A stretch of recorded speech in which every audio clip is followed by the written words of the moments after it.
I found a very old pattern book from 1977, and it shows a variety of unique crochet stitches. It has a cable, a diamond, a woven stitch, and a popcorn, and then these ridges that go in between.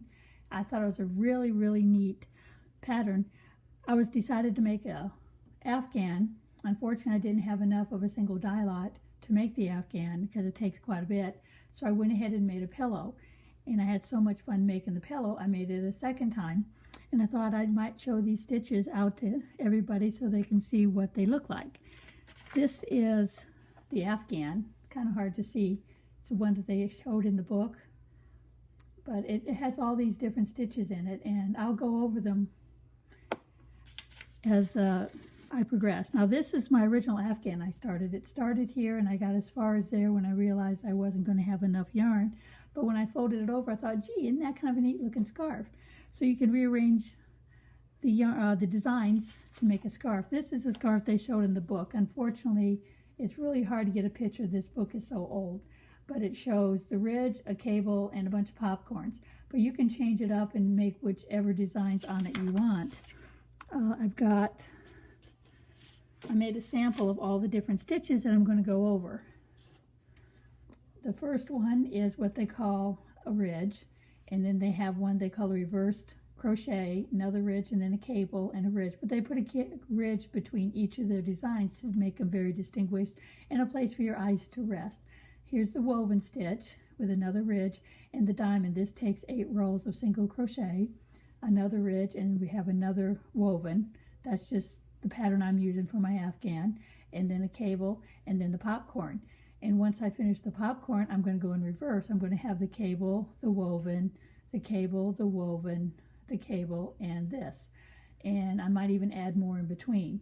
But I just thought I'd get everybody started to see how it works. Here's the second pillow I made. It's hard to show the whole thing here on this little screen, but you can see it starts here, and you have a ridge with your cable and a ridge and your diamond, woven, and popcorn. The original pattern said make this all popcorn, and I don't like to make that many popcorns, so instead I made a woven, some popcorns, another woven, then I repeated the diamond and the cable.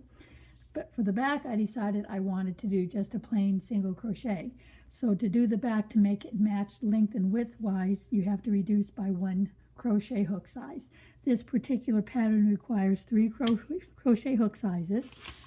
It uses I, J, and K. I've yet to figure out what the I is for, but I have done the other ones. And the yardage count is 3,200 yards for the Afghan, or 56 ounces. The pillow takes 56 ounces, and no, the pillow takes 10 ounces. Oops, sorry about that. The pillow takes 10 ounces, and the scarf, it takes 580 yards. The scarf takes 8 ounces or 500 yards for the one that's 52 inches long, and if you want to make a 72-inch long one, it's 11 ounces or 700 yards. The chain would be, for the pillow you would chain 56, for the Afghan you chain 218, and depending on the length of the scarf, 52-inch scarf is 182, 72-inch scarf is 254 stitches. Now I noticed while working on this pattern, you almost have to count every single row, because with so many different stitches and starting points and ending points, it's very easy to get off one stitch. So let's get started. We're going to start with the basic chain, which I have here. Let's see, I don't know if I can enlarge this a little bit to make it a little bit easier to see.